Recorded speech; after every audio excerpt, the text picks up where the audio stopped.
M123 FM as we get you ready for the upcoming November election, visiting with our candidates for village president. Lori Stokes is with us. How are you, Lori? Hi, Dan. How are you today? I'm fantastic. Thanks for making time to join us.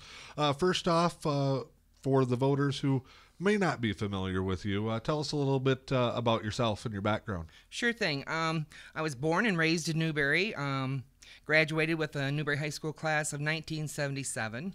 Married my husband, Ken, and we've been married 41 years. I have two sons, both born and raised in Newberry and graduated from Newberry High School. I worked for many years as at our Redeemer Lutheran Church as a secretary. I've been involved in a lot of the community organizations, such as the Timbertown co-chair organizer, Tequamanon Falls Little League treasurer and concession manager, the Tequamanon Youth Hockey Association concession and volunteer coordinator, the Tequamanon Area Sports Boosters football concession manager, Newberry Schools Volunteer Organization secretary and newsletter editor, and as I stated before, our Redeemer Lutheran Church secretary and recording financial secretary.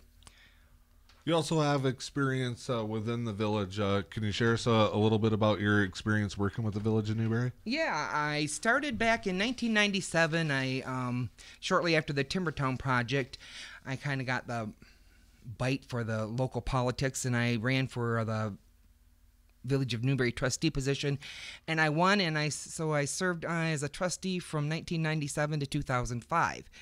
Then I went off the board and I ended up getting a part-time position as the Newberry Water Light clerk. Worked through there for many years from 2005 until I was dismissed in 2018.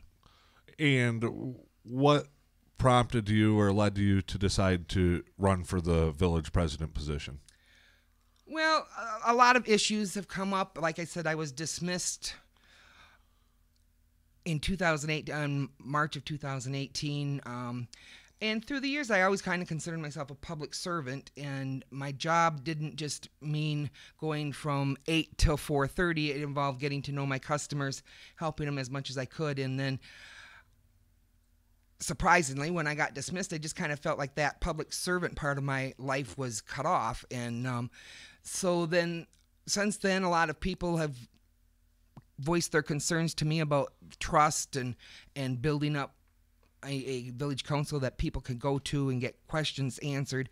So people started suggesting to me to run for village council president, and I thought that would be a good way of me going back and continuing my public servant role.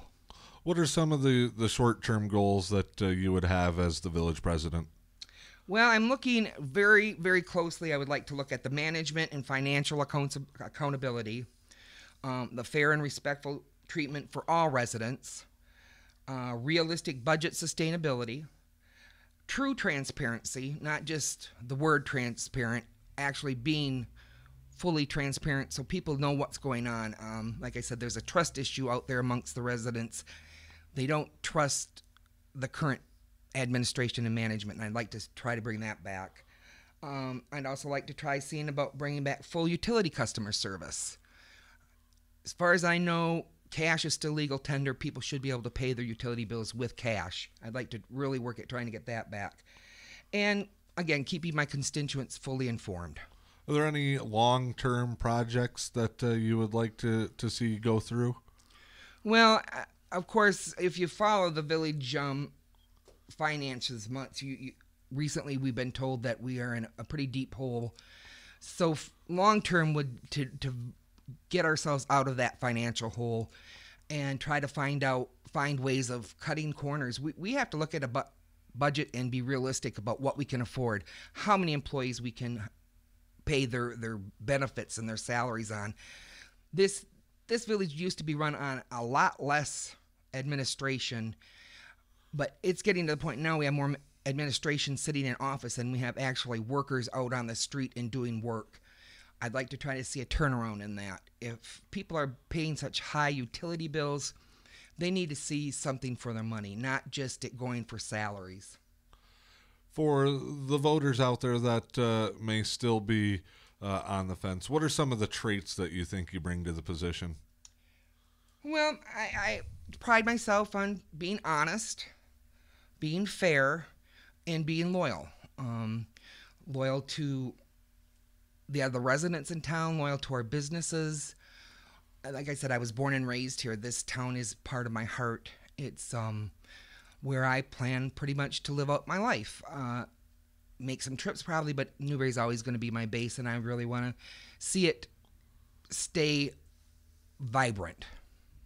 How would you work with council and management to get some of these things done? Well, of course, like I said, I was dismissed, so if I were to be voted in, there's going to be that elephant sitting in the corner. But I would like to clear the table and just say we all need to work together. I don't feel I would be any more important than a trustee or a superintendent or a manager. But we all just need to be working together. I'm not any more important, but I'm not any less either. And I wouldn't treat any resident that came into a meeting any less than any of us sitting at the table. So probably just compatibility, and we can disagree at that table, but then let's get up from there and be decent to one another. All right. Anything else you want to tell the voters out there listening? Not especially, other than, I hope to see us all at the voter polls and cast your vote for who you believe is going to do the good job and represent you in the true fashion that you need to be represented. All right. Lori Stokes, candidate for Village of Newberry president. It's M123 FM.